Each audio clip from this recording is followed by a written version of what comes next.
देखिए, सबसे पहले तो आज के कुछ बड़े इवेंट। दिल्ली की रेखा गुप्ता सरकार के 1 साल का कार्यकाल पूरा होने के मौके पर आज रामलीला मैदान में कार्यक्रम का आयोजन होगा और इस दरमियान मुख्यमंत्री रेखा गुप्ता कई बड़े ऐलान भी करेंगी। और वहीं आरएसएस के 100 साल के मौके पर भी देश भर में कई जगहों पर आज विशाल हिंदू सम्मेलन का आयोजन भी होगा, जैसे उत्तर प्रदेश मेरठ वगैरह में, राजस्थान अलवर, प्रतापगढ़, यूपी मैनपुरी समेत कई जगहों पर ये आयोजन होने जा रहे हैं। और मौसम विभाग की तरफ से भी एक बड़ी चेतावनी जारी की गई है। आज, कल और परसों 8, 9, 10 तारीख को कई राज्यों में आंधी बारिश की चेतावनी है। बर्फबारी और शीतलहर का भी अलर्ट जारी हुआ पहाड़ी राज्यों में। आगे मैं आपको बताऊंगा और भी पूरे मौसम समाचार विस्तार से। और बड़ी खबर देखिए दोस्तों, बिहार की नीट छात्रा के मामले पर भी अब इंसाफ की मांग को लेकर आज 8 फरवरी को दिल्ली के जंतर मंतर पर आंदोलन किया जाएगा। जो हाल ही में बिहार की नीट छात्रा के साथ दरिद्रगी और हत्या का मामला हुआ था, तो उसके विरोध में आज आंदोलन देखने को मिलेगा। वहीं उत्तराखंड में अंकिता भंडारी को भी न्याय दिलाने के लिए आज 8 फरवरी को महापंचायत का आयोजन होगा। तमाम संगठनों ने रणनीति भी बनाई है और इंडिया AI इम्पैक्ट समिट 2026 के लिए मीडिया पंजीकरण के आवेदन की अंतिम तिथि भी आज 8 फरवरी को है। राशन कार्ड धारकों के लिए बड़ा अपडेट आ रहा, आज से ही मिलेगा जनवरी का राशन। 26 फरवरी तक वितरण होगा। उत्तर प्रदेश में आज से ये राशन वितरण शुरू होने जा रहा और इस बार चावल के साथ साथ बाजरा भी दिया जाएगा राशन कार्ड धारकों को। चलिए आगे बढ़ते हैं अब अपन खबरों में। सबसे पहले बात करते हैं दोस्तों भारत अमेरिका के बीच व्यापार समझौते को लेकर। देखिए, आखिरकार भारत पर अमेरिका का जो एक्स्ट्रा टेरिफ था वो अब खत्म हो चुका है और इस फैसले पर देश के वाणिज्य मंत्री पीयूष गोयल बोले कि अमेरिका में भारतीय कृषि उत्पादों पर 0 ड्यूटी रहेगी। इससे हमारे देश के किसानों और मछुआरों को बड़ा फायदा मिलेगा। जो अमेरिका ने भारतीय सामानों पर अतिरिक्त 50% टेरिफ लगा रखा था, तो उसको घटाकर अब 18% ही कर दिया है। इसके अलावा रूस से तेल खरीदने को लेकर भी भारत पर लगाया गया 25% अतिरिक्त टैक्स भी हटा लिया गया है। तो भारत अमेरिका के बीच व्यापार समझौते यानी ट्रेड डील को लेकर बातचीत अंतिम चरण में चल रही है और इस बातचीत के शुरुआती दौर में ही अमेरिका ने टैक्स वगैरह भी हटा दिया है। वैसे भारत अमेरिका के बीच टोटल 45 लाख करोड़ की ये ट्रेड डील होने वाली है और इससे भारत के दवा sector, medical industry, pharma sector को, विमान के पुर्जों और आभूषण सेक्टर को बड़ी राहत मिलेगी, क्योंकि भारत अमेरिका के बीच ये 500 अरब डॉलर की बड़ी ट्रेड डील हुई है। इस व्यापारिक समझौते को लेकर अमेरिकी राजदूत सर्जियो गोर का भी कहना है कि भारत US व्यापार समझौते का श्रेय प्रधानमंत्री नरेंद्र मोदी और अमेरिकी राष्ट्रपति डोनाल्ड ट्रंप को जाता है। और इस व्यापारिक समझौते पर देश के इंडस्ट्री एक्सपर्ट का भी ये कहना है कि भारत अमेरिका ट्रेड डील से दोनों देशों के निर्यातकों के लिए अवसर बढ़ेंगे। वहीं वित्त मंत्री निर्मला सीतारमण का भी कहना है कि भारत अमेरिका के बीच अंतरिम व्यापार समझौते का फ्रेमवर्क तय हो चुका है। BTA पर बातचीत जारी रहेगी। और देश के केंद्रीय मंत्री हरदीप सिंह पुरी बोले कि भारत अमेरिका अंतरिम व्यापार समझौता रोजगार और निवेश को बढ़ावा देगा। पीएम मोदी का कहना कि इस समझौते से देश के मेक इन इंडिया को बढ़ावा मिलेगा और सरकार ने ये भी स्थिति क्लियर कर दी है कि इस ट्रेड डील में ऊर्जा सुरक्षा पर हमारी प्राथमिकता रखी गई है। इसके अलावा किसानों के हितों पर कोई आंच नहीं आएगी। वाणिज्य मंत्री पीयूष गोयल ने प्रेस कॉन्फ्रेंस में कहा कि न ही रेड लाइन क्रॉस की और न ही किसानों के हितों के साथ कोई समझौता किया। इस भारत अमेरिका व्यापारिक समझौते पर उन्होंने ये भी स्पष्टीकरण दिया, यानी अनाज, डेयरी, मांस, इन मुद्दों पर अमेरिका के सामने नहीं झुका भारत। व्यापार समझौते में सख्त नीति अपनाई हमारे देश ने। किसानों के साथ किसी तरह का कोई कॉम्प्रोमाइज नहीं किया गया है। वैसे इस ट्रेड डील के बाद देखिए आप, अमेरिका से हार्ले डेविडसन जैसी बाइक्स का शून्य शुल्क पर आयात हो सकेगा। उद्योग संगठनों का कहना है कि अंतरिम व्यापार समझौते से निर्यातकों, एक्सपोर्टर्स के लिए भी अमेरिकी बाजार खुलेगा। और अमेरिका ने भारत के लिए रूसी तेल खरीद पर भी ये बड़ी राहत दी है। उस पर लगने वाले टेरिफ को भी हटा दिया है। वरना इतने दिन जो हमारा देश भारत रूस से तेल खरीद रहा था, तो उस वजह से भी अमेरिका ने 25% टेरिफ अतिरिक्त शुल्क तो इसलिए लगा रखा था, तो अभी इसको भी हटा दिया। हालांकि फिलहाल डोनाल्ड ट्रंप का कहना कि फिर भी भारत की रूसी तेल खरीद पर नजर रखेगा अमेरिका। चलिए अगली बड़ी खबर देखिए दोस्तों, अमेरिका ने इस डील के साथ ही पाकिस्तान की भी दुखती रग पर हाथ रखा और POK को माना भारत का हिस्सा। जी हाँ, बीते दिन अमेरिका ने एक नक्शा जारी किया भारत का और इस मानचित्र में अमेरिका ने POK और अक्साई चीन इन इलाकों को भारत का हिस्सा दिखाया। ट्रेड डील के बाद ये इंडियन मैप शेयर किया सोशल मीडिया पर। ये मैप काफी वायरल भी हो रहा कल से ही। यूनाइटेड स्टेट्स ट्रेड रिप्रेजेंटेटिव की तरफ से ये मानचित्र शेयर किया गया और इसमें POK वगैरह, कश्मीर, इनको सभी को भारत का हिस्सा बताया है अमेरिका ने। इस नक्शे में न तो कोई लाइन ऑफ कंट्रोल है, LOC है, न ही कोई विवादित क्षेत्र है। क्लियर कट कश्मीर भारत का दिखाया हुआ है। और वैसे इसी मुद्दे को लेकर अभी एक दिन पहले आपको बताऊंगा, पाकिस्तान के प्रधानमंत्री शहबाज शरीफ ने उल्टे सीधे बयान दिए थे। वो बोले थे कि कश्मीर पाकिस्तान का हिस्सा बनेगा, हम कश्मीरियों के साथ मजबूती से खड़े हैं। तो पाकिस्तान के प्रधानमंत्री शहबाज शरीफ को भी कश्मीर मुद्दे पर दिए इस भड़काऊ भाषण के लिए भारत ने मुंहतोड़ जवाब दिया वापस। और इस मामले पर भारत ने प्रतिक्रिया करते हुए कहा कि जम्मू कश्मीर और लद्दाख भारत के अभिन्न अंग थे,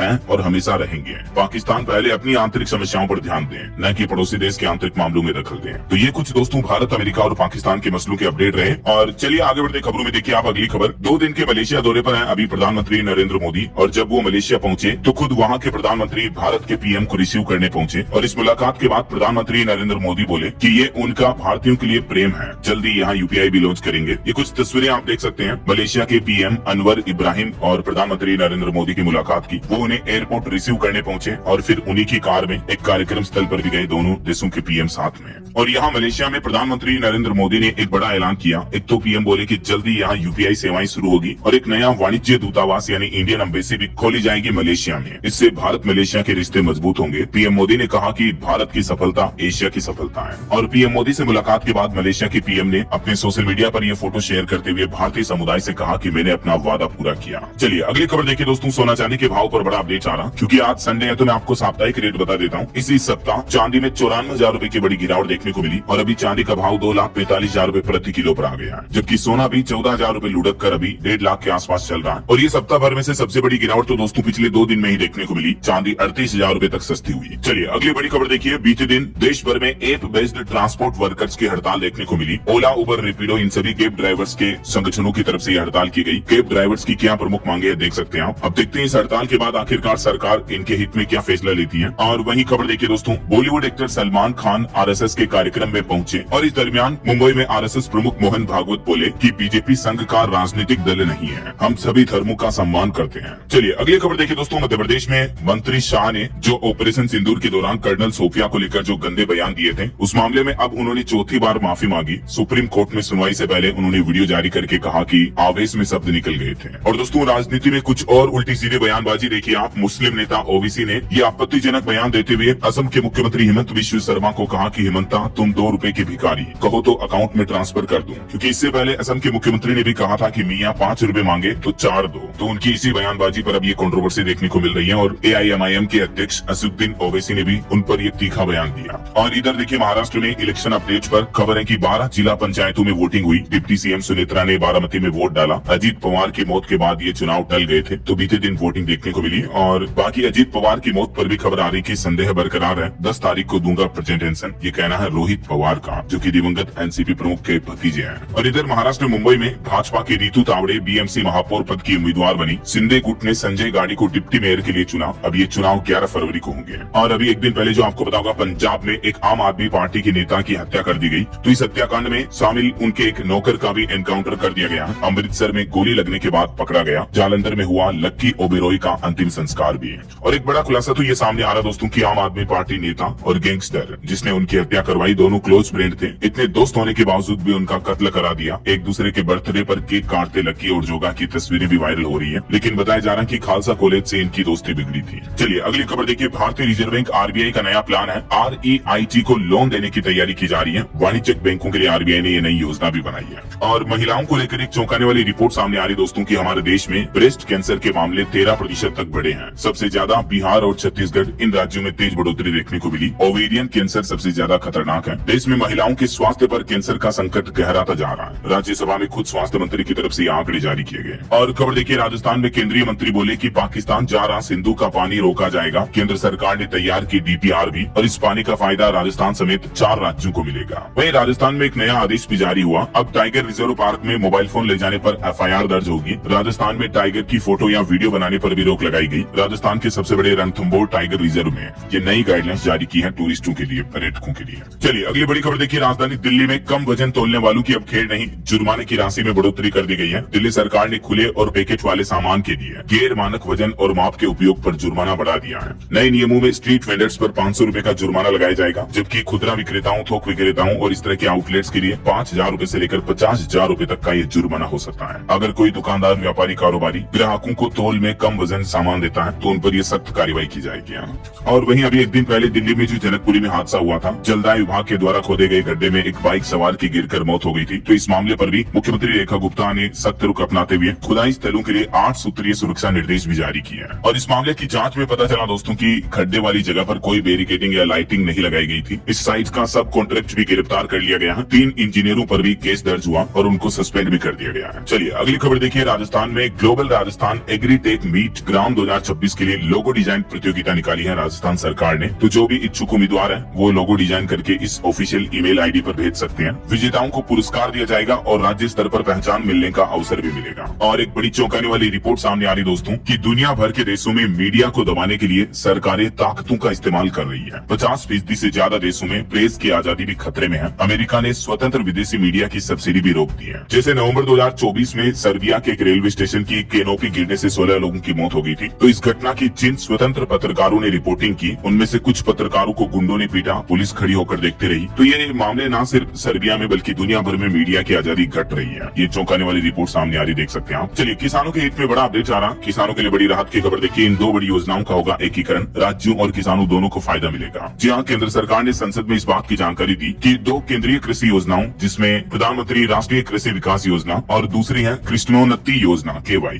इन दोनों का विलय किया जाएगा, एकीकरण होगा और इससे किसानों को क्या क्या बेनिफिट फायदे मिलेंगे, जिसकी डिटेल्स भी आप देख सकते हैं स्क्रीन पर। चलिए अगला अपडेट देखिए दोस्तों। इकरा की तरफ से एक अनुमान लगाया गया कि अगले 2 साल में भारत में कॉपर की मांग 10 से 12% तक बढ़ सकती है। और अगली बड़ी चौंकाने वाली खबर देखिए दोस्तों। खूंखार कुत्तों के पहरे में बंधक बना के रखी थी लड़कियों को। द्वारका में वेश्यावृत्ति का एक बड़ा रैकेट का भंडाफोड़ किया है दिल्ली पुलिस ने। यहाँ एक NGO की मदद से 11 लड़कियों को बचाया गया, जिनमें से 5 तो नाबालिग थी, जिन्हें अलमारी में छिपाया गया था। इन लड़कियों को अच्छी नौकरी का झांसा देकर यहाँ लाया जाता है और फिर इनसे गंदे काम करवाए जाते हैं और इन लड़कियों को कैद करके रखा गया था। बाहर कई खूंखार कुत्तों का पहरा लगा रखा था। इस मामले में अब तक 10 आरोपियों को गिरफ्तार भी कर लिया। दिल्ली पुलिस की तरफ से ये बड़ा रैकेट भंडाफोड़ किया गया। इस मामले का खुलासा इस समय आ रहा है जब हाल ही में आपको पता होगा दिल्ली में पहले से ही लड़कियों के गायब होने की खबरें अभी काफी चर्चा में है। इस बीच सवाल ये है कि आखिर राजधानी में लड़कियां कितनी सुरक्षित हैं। कुछ मीडिया रिपोर्ट्स में तो ये आंकड़े बड़े ही चौंकाने वाले हैं कि दिल्ली में 10 साल में 37,000 नाबालिग लड़कियां गायब हुई। इन रिपोर्ट्स ने सरकार की सुरक्षा व्यवस्था और सरकार की जवाबदेही पर भी गंभीर सवाल खड़े कर दिए हैं।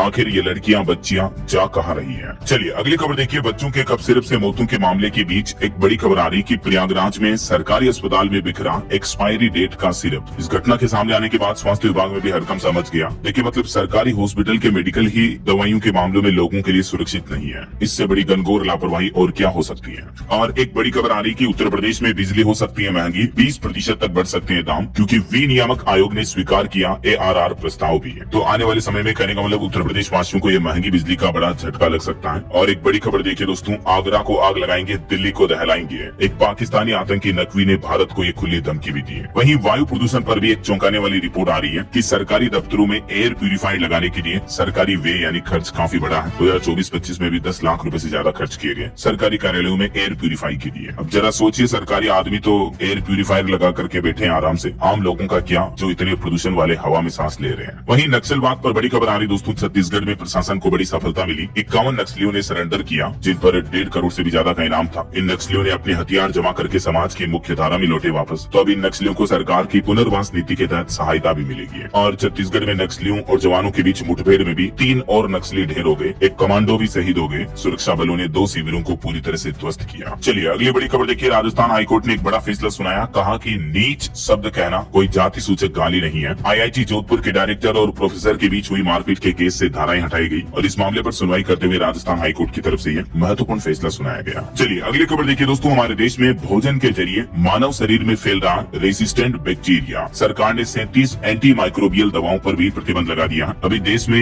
एआमान एक गंभीर समस्या बन गया है, क्योंकि कृषि, पशुपालन और मत्स्य पालन में एंटीबायोटिक के अत्यधिक उपयोग से रेसिस्टेंट बैक्टीरिया भोजन के माध्यम से मानव शरीर तक पहुंच रहे हैं और इससे सामान्य संक्रमणों का इलाज मुश्किल होता जा रहा। यही वजह की सरकार ने पशुधन में 37 इस तरह की एंटी माइक्रोबियल दवाओं पर प्रतिबंध लगा दिया है। चलिए दोस्तों, कुछ बड़े हादसों और अपराध की दुनिया से जुड़ी बड़ी खबरें देखिए आप। उत्तर प्रदेश में यमुना एक्सप्रेसवे पर काल बनी रफ्तार बस से नीचे उतरे यात्रियों को कंटेनर ने रौंदा। 6 यात्रियों की दर्दनाक मौत हो गई। मथुरा एक्सप्रेसवे पर यह भयंकर हादसा हुआ। ये यात्री बस से उतरकर सड़क किनारे खड़े थे, तभी एक तेज रफ्तार कंटेनर आता है और इन यात्रियों को कुचल देता है। देखिए आप। और हरियाणा के फरीदाबाद में सूरज कुंड मेले में भी एक बड़ा हादसा हो गया। चूल्हा टूटने से लगभग आधा दर्जन लोग घायल हो गए। एक इंस्पेक्टर की भी मौत हो गई। इसका एक वीडियो भी सामने आ रहा, आप देख सकते हैं। एक पुलिस इंस्पेक्टर की मौत हो गई। इस दुर्घटना में 12 लोग घायल हो गए। पर्यटन मंत्री ने जायजा लिया, घायलों से भी मिले। और मेघालय में जो अभी 1-2 दिन पहले कोयला खदान का हादसा हुआ था, उसमें भी खबर आ रही कि विस्फोट में मरने वालों की संख्या बढ़कर 27 हो चुकी है। और मध्य प्रदेश की एक बड़ी सड़क दुर्घटना देखिए। तेज रफ्तार ओडी ने परिवार को रौंदा। बाप बेटे समेत 3 लोगों की मौतें हो गई। ये रीवा में शादी का न्योता देने जा रहे थे। इनके परिवार में शादी थी, तो देखिए शादी की खुशियां किस तरह से मातम में बदल गई। बाइक पर जा रहे थे, इनकी बाइक के भी परखच्चे उड़ गए। और उत्तराखंड की एक घटना देखिए। ये दक्ष नाम का एक छोटा बच्चा, जिसने अपने पापा को आखिरी कॉल किया, कहा कि पापा मेरे लिए चॉकलेट लाना। फोन पर तो पिता ने कहा था कि पैसे नहीं है, अभी बाद में दिलाऊंगा। ऐसे बात करते करते बच्चे को एक गुलदार, जो चीता होता ना, उसी तरह का होता है ये बिल्ली प्रजाति का, तो वो बच्चे को उठाकर ले गया। माँ पीछे पीछे दौड़ती रही, बिलखती रही, लेकिन बच्चे को उठाकर जंगलों में ले गया है। पहाड़ी इलाकों में अक्सर ऐसी घटनाएं देखने को मिलती हैं। और राजस्थान के कोटा में भी एक बड़ा हादसा हो गया दोस्तों। देखिए कोटा में एक 3 मंजिला इमारत ढह गई। अब तक इसमें 2 लोगों की मौत होने की खबर है। मलबे में दबे 10 लोगों को बाहर निकाला गया। एक तो कोचिंग स्टूडेंट की मौत हो गई। आज की रात तकरीबन 9 बजे राजस्थान कोटा में ये 3 मंजिला बिल्डिंग ढह गई। और वही खबर है